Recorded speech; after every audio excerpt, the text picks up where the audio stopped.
Bom, pessoal, boa tarde, bom dia, Jefferson, bom dia, Pujucan. Agradecer vocês dois pela oportunidade de falar desse tema tão novo e tão em voga nos últimos anos e meses. Vou falar um pouquinho sobre a questão da legislação, de como foi o processo de alteração dessa legislação. Deixar claro que isso não aconteceu do dia para a noite, houve alguns anos de discussões, conversas com o pessoal da cadeia, até que nós conseguíssemos evoluir efetivamente para uma nova legislação e toda a parte legal que foi desenvolvida até agora e será desenvolvida nos próximos meses aí, para que nós possamos atender o maior número de pequenos produtores possível, para que nós possamos regularizar a produção da maior parte desses produtores que hoje estão fora do mercado, né? E a gente possa gerar emprego e renda. Deixa eu fazer a passagem aqui dos slides, só um minutinho.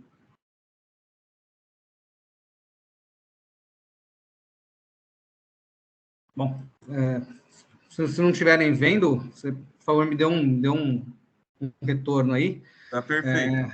Tá. Então, a gente vai falar sobre a questão do CISP artesanal, os desafios e as diretrizes da nova legislação, né? Então, eu preciso começar essa explanação com um breve histórico do que foi e de como nós conseguimos chegar até essa legislação aí, que é considerada por muitos um avanço gigantesco nos procedimentos aí para registro e formalização dos pequenos produtores. Então, o que nós tínhamos, né? Nós tínhamos uma lei de 2000, 10.507, onde, na sua época, foi uma lei bastante moderna, ela favorecia, né? Ela tinha a visão dessa lei, era o favorecimento do pequeno produtor rural, por isso que foram colocados alguns pontos ali, que são pontos específicos para a pequena produção, para o produtor rural. Então, é uma lei que foi importante à época, mas isso faz mais de 20 anos atrás, né? Nós tínhamos a Lei 10.507, nós tínhamos um decreto regulamentador dessa lei, o 45.164, que é de 2000 também, e a resolução SA 30 de 2001. Então, era a nossa base legal para o registro de estabelecimentos artesanais no estado de São Paulo, no âmbito do estado de São Paulo.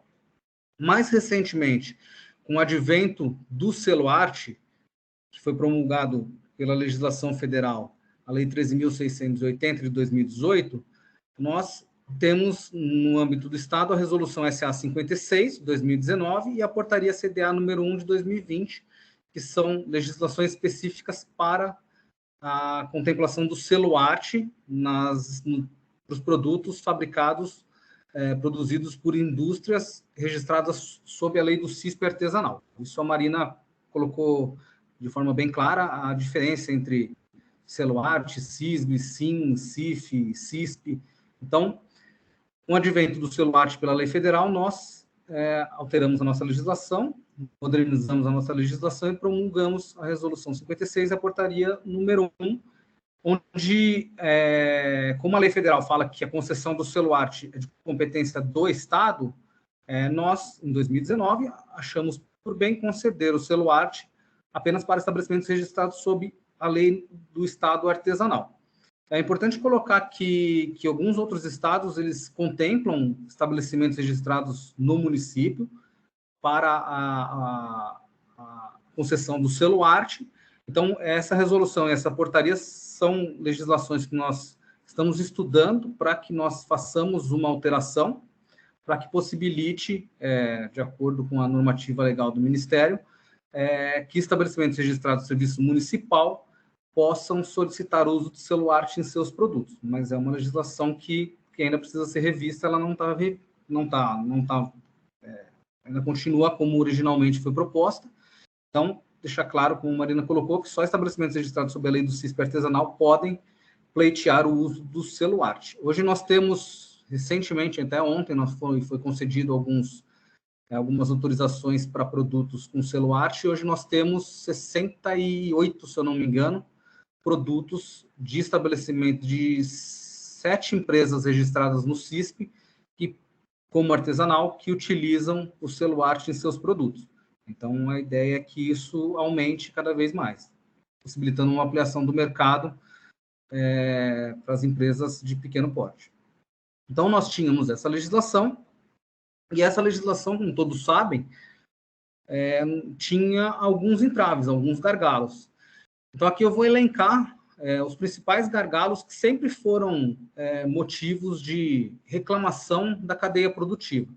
Então, o primeiro é uma quantidade muito limitada de produção, acabava,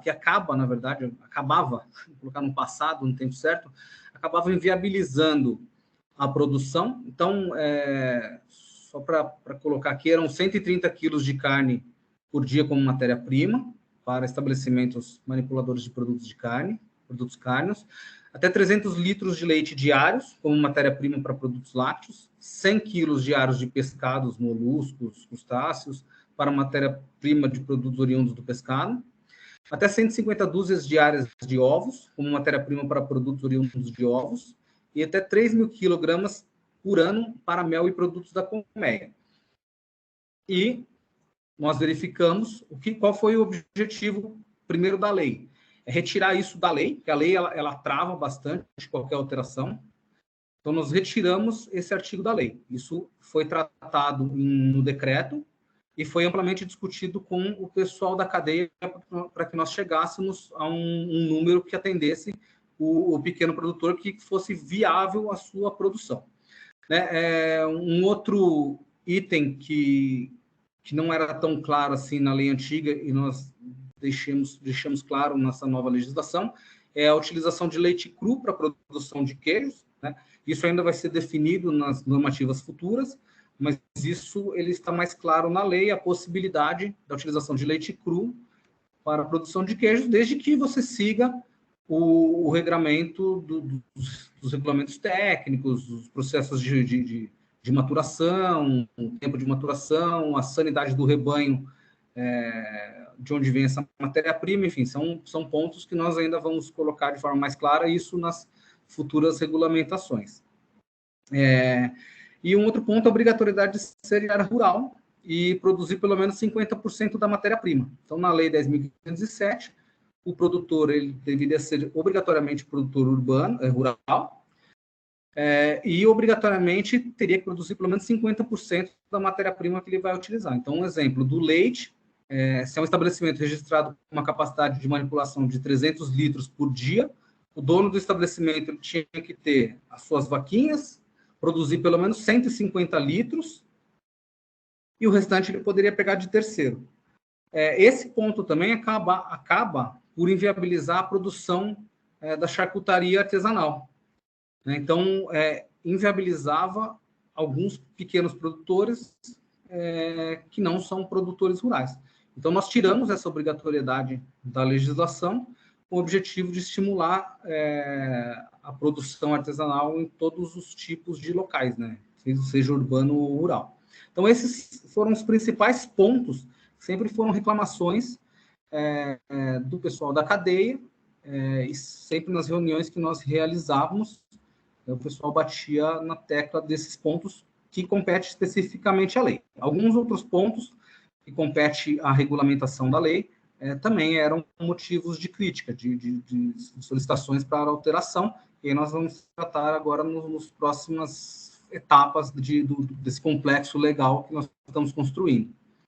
Né? Então, 18 de novembro de 2021, foi promulgada a Lei 17.453, com os objetivos de retirar os entraves burocráticos que foram ditos há pouco, incluir as empresas localizadas no meio urbano, que era uma grande demanda da cadeia produtiva, possibilitar um maior número de regularização entre as pequenas agroindústrias, porque a ideia da lei era simplificar o processo de registro e simplificar o processo de exigências estruturais. Então, o primeiro passo seria a lei para que todo esse processo fosse concluído, né, que é o que nós estamos trabalhando hoje. Possibilitar a utilização de leite cru para que o Estado de São Paulo, os produtores do Estado de São Paulo, façam um queijo diferenciado, uma qualidade excepcional e que possa competir com leite de outros estados, como, por exemplo, Minas, que isso já é bastante utilizado. Nessa nova lei também nós propomos rever os métodos de fiscalização, sendo baseado numa fiscalização mais orientativa. E um ponto que foi colocado na lei foi uma equipe exclusiva para fiscalização e inspeção de estabelecimentos artesanais. Foi uma solicitação da cadeia também nas conversas, nós incluíssemos na lei uma equipe específica, treinada, com uma visão de uma fiscalização em um estabelecimento de pequeno porte, de um pequeno produtor, para que não fizesse uma fiscalização voltada para um estabelecimento de maior porte, que é o que nós estamos acostumados. Então, isso demanda de um tempo, né? Essa adaptação ela demanda de um tempo, mas isso já tem uma previsão na legislação. E também a revisão das sanções administrativas e valores, das multas, dos autos de infração, e incluindo a questão das penas alternativas e educativas. Então, é uma fiscalização voltada mais para a orientação, porém, tem a parte punitiva também. Dentro da parte punitiva, nós conseguimos rever a questão das sanções, até mesmo para que nós pudéssemos modernizar essa parte e incluir as questões de penas alternativas e educativas. Então, nem sempre uma infração ela acaba gerando um valor a ser pago pela empresa. Ela pode, o empresário ele pode pagar uma pena alternativa ou uma pena educativa, dependendo muito também da infração cometida. Se é uma infração que coloca em risco a saúde pública, lógico que nós temos que pesar e colocar ali qual que será a punição do produtor. Mas a lei, ela possibilita que a gente coloque penas alternativas e educativas como cumprimento dessas irregularidades. Bom, esses foram os principais pontos da legislação que foram alterados. Logo na sequência, nós começamos a trabalhar na regulamentação dessa lei, e aí no dia 23 de fevereiro de 2022 foi promulgado o decreto estadual 66523, né, onde regulamenta a lei estadual, porque a lei sem a regulamentação ela não tem valia nenhuma. E dentro do decreto foram colocados alguns pontos importantes. O primeiro são as definições das categorias. Unidade de beneficiamento de carne, unidade de beneficiamento de leite, de derivados lácteos, queijarias, unidade de beneficiamento de produtos da colmeia, a parte da questão de ovos e dos pescados. Então, foram definidas quais categorias que seriam registradas pelo CIS. Dentro também do decreto, nós definimos o tamanho da produção para que ele se enquadre como um estabelecimento artesanal. Então, houve um aumento dessa capacidade diária de produção. Tudo isso sempre foi conversado com a cadeia e nós conseguimos chegar a esses números, levando em consideração o que foi colocado pela cadeia para que fosse viável a manutenção de uma estrutura devidamente registrada como artesanal, com esse limite de produção. Então, produtos cárneos, então de 130 quilos passou a 200 quilos diários de matéria-prima. Produtos lácteos, onde nós tínhamos o máximo de 300 litros, passou a 1.500 litros diário. Produtos de pescados, passou a 350 quilos diários como matéria-prima. Ovos, 250 dúzias. E produtos da colmeia, 200 quilos diários ou até um limite de 12 mil quilos anuais. Então, houve um grande acréscimo nessa questão de capacidade diária de produção. Então, por exemplo, na questão dos lácteos, praticamente 5 vezes maior do que o que nós tínhamos na lei antiga. Né? A questão dos produtos da colmeia era 3 mil quilos por dia, passamos a 12 mil quilos. Então, houve um grande aumento nessa questão da capacidade diária de produção. Isso também, como foi colocado em decreto, fica muito mais fácil daqui a 5, 10, 15 anos revermos essas quantidades. Então, se daqui a 15 anos for uma outra realidade, o país for uma outra realidade, o Estado for uma outra realidade, nós conseguimos de forma mais simples e mais fácil alterar essas capacidades diárias sem ter que passar por um processo de assembleia legislativa e tudo mais. Então, o objetivo dessa proposta foi facilitar também uma futura adequação, se necessária. Também o decreto possibilita que o produtor ele concentre a produção em dias específicos, visando uma otimização operacional. Então, vou citar aqui um exemplo, que é o que foi citado pela cadeia, foi mais um pedido da cadeia que nós atendemos. Um produtor de leite, um produtor de charcutaria, um charcuteiro. Para ele estar ali trabalhando 200 quilos de carne por dia, ele faz isso em 2 horas. E aí ele tem que higienizar antes, higienizar depois, fazer todo o processo de higienização num período de trabalho de 2 horas. Mas se ele conseguir, ao invés de 200 quilos, produzir 600 quilos no período de 6 horas, ele otimiza tudo em um dia só. Ele precisa de uma higienização antes e pós manipulação apenas. Então, ele consegue trabalhar em 3 dias, em um dia o que ele trabalharia em 3. Ele vai otimizar a sua operacionalização. Mas, para isso, ele precisa ter capacidade. Então, ele precisa ter capacidade de produzir, de manipular ali no seu local de trabalho, pelo menos 600 quilos por dia. É a mesma coisa do lácteos. Então, se ele tem um limite de 1.500 por dia e ele otimiza a sua produção, agrupando um dia a produção de 2 dias, então, ao invés de 1.500 por dia, ele vai trabalhar com 3.000 a cada 2 dias, e ele vai trabalhar 7 horas para manipular esses 3.000 litros de leite. Isso tudo é possível sem nenhuma punição, desde que ele tenha condições estruturais para fazer esse tipo de manipulação nesse volume. Então, isso foi uma solicitação da cadeia que nós atendemos, visando essa otimização operacional. Claro, tem que passar por um conhecimento do serviço de inspeção, para que a gente não chegue lá e questione o estabelecimento, o porquê que ele está trabalhando acima da capacidade, mas é uma notificação simples, e ele tendo capacidade operacional de manipular essa quantidade em um dia só, ele, continuando enquadrado como artesanal, poderia trabalhar otimizando os dias. Foi colocado também no decreto a questão dos registros simplificados, isso a gente vai detalhar daqui a pouco na resolução. Ficou claro também no decreto quais são as obrigações dos estabelecimentos, é o que eu costumo falar. A ideia da lei é desburocratizar o serviço, desburocratizar a questão de registro. Só que quanto mais desburocratização, menos controle estatal você tem, mais você tem uma fiscalização mais voltada para a responsabilidade da empresa. Então, o produtor ele tem a sua responsabilidade em manter aquele alimento saudável. Para isso, ele tem que ter implantado os programas de autocontrole. Então, na evolução que a legislação desburocratiza alguns processos, você cria uma responsabilidade maior em cima do produtor. Como dizem, o produtor é o maior interessado na qualidade do seu produto.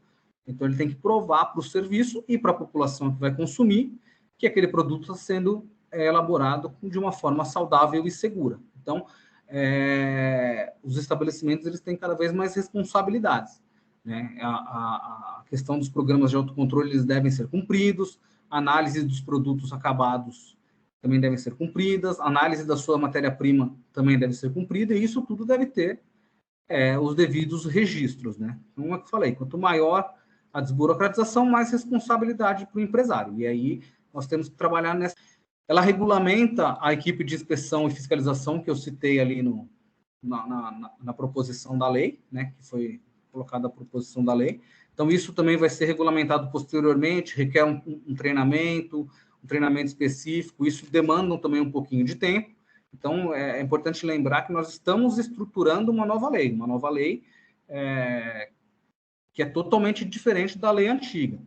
Há também uma mudança de mentalidade do serviço fiscal. Então, tudo isso precisa ser adaptado, tanto para as empresas quanto para o serviço público. Um outro ponto que foi colocado na lei, foi definido pelo decreto, é a regulamentação do profissional responsável pela orientação técnica. Então, foi mais um pedido da cadeia que nós tirássemos o responsável técnico e colocássemos um profissional responsável pela orientação técnica. Então, todo o estabelecimento ele tem que ter no seu quadro de funcionários ou fazendo uma prestando um serviço para ele de orientação técnica. É o técnico responsável, com conhecimento na área, que vai orientá-lo em relação à produção, higienização e tudo mais. Então, nós tiramos o termo responsabilidade técnica. E aí, existem alguns questionamentos. O orientador técnico, ele tem que ser um veterinário? Não necessariamente. Ele tem que ser um profissional cujo o seu conselho profissional permita esse tipo de atividade. Então, pode ser um médico veterinário, pode ser um químico, pode ser um farmacêutico, pode ser um biólogo, se o conselho de biologia permitir, pode ser um engenheiro de alimentos, enfim. Ele pode ter a formação que ele quiser, desde que o seu conselho permita que ele faça esse tipo de atividade, né? Então, tem que ter essa capacitação pelo seu conselho profissional.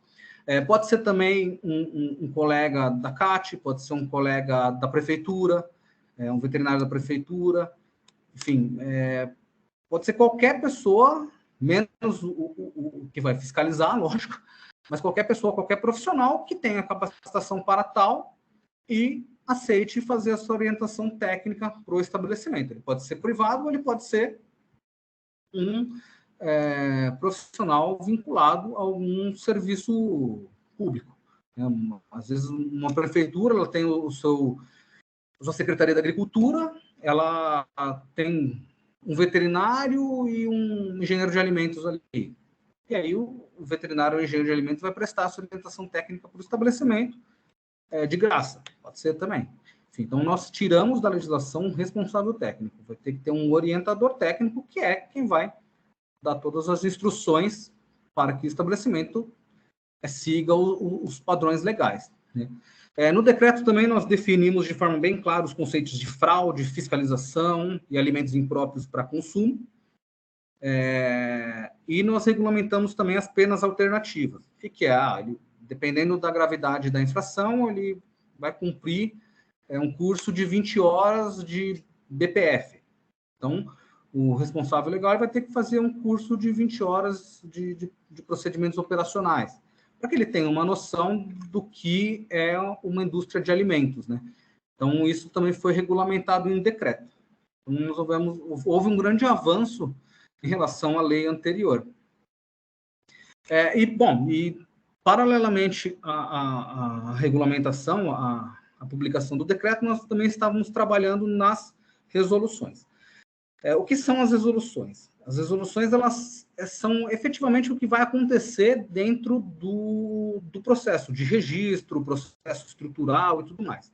Isso requer algum tempo de viabilidade, né? Para que nós possamos fazer as regulamentações, as resoluções que atenda realmente, na prática, o que acontece ali no dia a dia da empresa, para que a lei não se destoe do que acontece efetivamente ali no dia a dia, a gente precisa de tempo, a gente precisa de diálogo, a gente precisa de conversa. E a primeira resolução que saiu desse novo complexo legal foi a resolução SA 21. Ela saiu 2 dias depois do decreto, em 24 de fevereiro de 2022. E essa é uma das resoluções mais importantes, que ela define quais serão os procedimentos de registro, reforma, ampliação, alteração cadastral, cancelamento de registro de estabelecimentos registrados sob a forma de artesanal no CISP. Então, foi a primeira resolução que saiu, a resolução mais importante. Depois, no final da palestra, a gente vai comentar quais serão os próximos passos, né? Então, eu não sei se todo mundo sabe hoje, mas desde o começo de 2020, toda a solicitação de registro ela é através do sistema informatizado GEDAV, o sistema da Coordenadoria de Defesa Agropecuária. Isso fez com que nós ganhássemos uma agilidade muito grande nas solicitações de registro, né? Então, tem, por exemplo, o que antes acontecia, para fazer um paralelo aqui, antes nós tínhamos as solicitações de registro dentro de um processo físico, um processo de papel, e aí só a tramitação desse processo ele demorava 1, 2 semanas, às vezes até 3 semanas, se tivesse um feriado no meio. Então, para chegar até nós, do CIPOA, para que nós pudéssemos analisar, isso demorava um tempo de transporte, né? E hoje, essa tramitação de documento é feita com um clique. Então, tem um rótulo, por exemplo, que chega, eu analiso aqui em Campinas, ele retorna para o interessado 9 horas da manhã, o interessado, ele corrige o que foi pedido em meia hora, 9h30 ele manda para a regional em meia hora manda para a gente do Cipoa, e em meia hora eu analiso. Então, assim, o processo, o produto, ele é aprovado muito rápido, ele é corrigido muito rápido. Então, em um intervalo de 2 ou 3 horas, a gente consegue conceder registros de estabelecimento, registros de produtos. Então, isso nos deu uma agilidade muito grande em relação aos procedimentos de registro ou de produtos ou de estabelecimento. Então, todo o processo de registro ele é formatizado, é 100% informatizado hoje em dia. Na resolução, ela define quais são os documentos para os registros de estabelecimentos e ela destrincha o que seria o registro simplificado que foi colocado na lei e no decreto. E eu vou falar um pouquinho sobre esse registro, né, que eu acho que uma importância bastante grande, e também o que isso poderá acarretar. Né? Então, o Diego colocou bem a portaria 393 do Ministério da Agricultura, onde ela define os procedimentos de registro de estabelecimentos no mapa, e dentro dessa portaria, ela coloca o registro simplificado em 2 categorias, na verdade, em mais categorias. Aqui no âmbito do artesanal no estado de São Paulo, de todas as categorias que o Ministério colocou, nós só temos 2 a serem registradas conosco, que são as categorias de queijaria e unidade de beneficiamento de produtos de abelha. Então, essas 2 categorias, levando em paralelo a lei federal, a portaria federal, nós colocamos ela com um registro simplificado, com a apresentação da documentação. Então, o que é isso? O interessado, ele apresenta a documentação no GEDAV, planta, memorial, a documentação ela é a mesma, porém não há uma análise de fluxo, não há uma análise de estrutura. O que nós analisamos é apenas se há uma coerência da documentação encaminhada. Então, assim, a queijaria é a categoria de estabelecimento contemplada por o registro simplificado, através da apresentação da declaração da apresentação do documento. Então, quando chega lá no Cipoa, o que eu vou ver? Eu vou ver se realmente aquele estabelecimento ele só vai produzir queijo, se ele se enquadra na categoria de queijaria.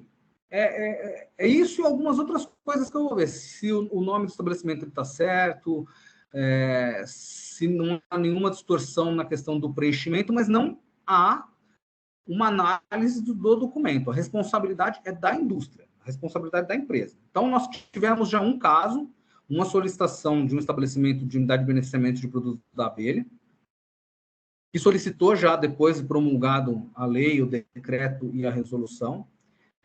O processo ele chegou, ele foi colocado no GEDAV no dia 1, no dia 2 já estava em Campinas, no próprio dia 2 ele já foi aprovado, porque nós não demandamos tempo fazendo análise da planta. A documentação foi previamente analisada, estava tudo ok, ele já foi aprovado. Para o interessado, subir o restante da documentação e dos rótulos e efetivar o registro. Então, nós ganhamos uma agilidade muito grande em relação a isso. Mas tem a contrapartida. Como não tem a questão da análise da planta, toda a responsabilidade do projeto é do empresário, é do produtor. E aí, na Resolução 21, nós temos alguns artigos que colocam essa responsabilidade de forma mais clara. Então, as categorias do registro simplificado não têm a análise realizada pelo serviço oficial. A responsabilidade é maior do empresário, do produtor.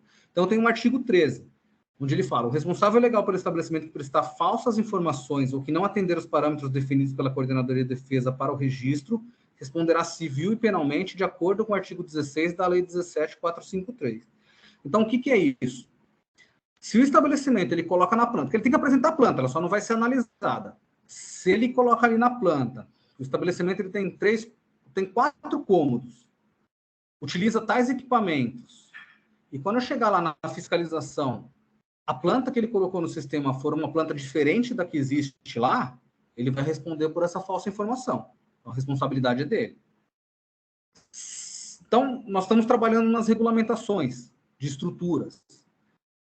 Se tiver muita coisa diferente ali, que impacte no produto final, acarretando num risco à saúde pública daquele produto, sendo que ele apresentou aquele processo sem seguir o que está determinado pela legislação, ele também vai responder. Então, eu falei, a responsabilidade é maior dele. Quando nós analisamos, nós, quando vemos alguma coisa que difere da legislação federal ou da estadual, nós indeferimos e pedimos para corrigir. Como não tem mais essa análise, a responsabilidade é dele. Então, assim, você ganha bastante agilidade, desburocratização, mas você tem que estar muito ciente do que você vai apresentar para registro. Né? Então, esse processo é um processo então, muito novo, tanto para o federal quanto para nós. Então, é algo que a gente precisa se adaptar. Né? Então, é o que eu falei, quanto mais responsabilidade, quanto mais desburocratizado, mais responsabilidade do estabelecimento. Então, esse é um ponto. O artigo 14. O estabelecimento cujo responsável legal prestar falsas informações no ato do seu registro terá suas atividades interditadas em conformidade com o item 5 do artigo 16 da lei, podendo retornar suas atividades após corrigidos todos os pontos que geraram interdição. É o que eu falei. Se o estabelecimento colocou lá no processo uma planta X, em loco tem uma planta Y, ele prestou uma falsa informação. Aquele estabelecimento ele vai ser interditado até que se adeque à legislação. Então, o peso ele vai ser bem maior. Então, foi pedido para que nós desburocratizássemos essa parte, desburocratizamos, colocamos ali a orientação técnica. Então, o produtor ele vai correr atrás das informações, da legislação, para que ele possa apresentar um projeto que atenda e ele não tenha problemas no futuro em relação a alguma fiscalização de ter um projeto mal feito, mal executado. Então, esse é o ponto que está gerando bastante discussão de até quanto que é válido você ter essa autonomia sem o auxílio ou sem análise do Estado. Você tem que estar muito certo das coisas que você está fazendo. Então, esses são dois artigos que colocam uma grande responsabilidade em cima do produtor rural. E aí você tem o artigo 14 também. 40, desculpa. Nos casos em que o registro do estabelecimento tenha sido realizado por meio de procedimento simplificado na forma do artigo 11, a primeira fiscalização do estabelecimento será realizada em período não superior a 90 dias, contados da concessão do registro. Então, ele fez o registro simplificado, concedeu o registro simplificado para ele, a Defesa Agropecuária, em até 90 dias, ela vai fazer a fiscalização. Se tiver tudo certo, beleza, continua produzindo e tudo mais. Se tiver algum erro, acarreta naquelas punições dos artigos 13 e 14. Com o parágrafo único desse artigo 40, caso seja verificada inadequação frente às normas técnicas relativas à instalações e equipamentos, considerando os riscos sanitários envolvidos, serão tomadas as seguintes ações fiscais, dentre outras cabíveis. Então, notificação, com prazo de atendimento das inadequações que não acarretem o risco ao produto final ou à saúde pública, e interdição total ou parcial do estabelecimento no caso de risco à saúde pública. Então, é o que eu falei lá há pouco. Se ele coloca um projeto ali, o projeto ele não segue o que está definido em norma técnica, ou o projeto é diferente do que existe lá em loco, se o estabelecimento, se aquela alteração, se aquela diferença acarreta num risco à saúde pública ou um risco ao produto final, então existe um contrafluxo gigantesco, o estabelecimento ele não tem um bloqueio sanitário, ou ele colocou lá um pasteurizador, ele não está pasteurizando, enfim, alguma coisa grave que acarrete num risco à saúde pública, o estabelecimento vai ser sumariamente interditado. Se não, se é uma sala de embalagem que está num lugar diferente, mas não tem muita interferência no fluxo, não, tudo bem, a gente faz a adequação no que for preciso e ele continua a produção. Mas como eu falei, é uma responsabilidade bastante grande para o empresário, para o pequeno produtor. Bom, a resolução ela é praticamente isso. Tem mais alguns pontos em relação à reforma, à alteração de contrato social, enfim, mas isso são itens mais simples, né? São itens que você faz dentro de um sistema, é bem intuitivo, então não tem muito problema, mas ele está definido na resolução 21.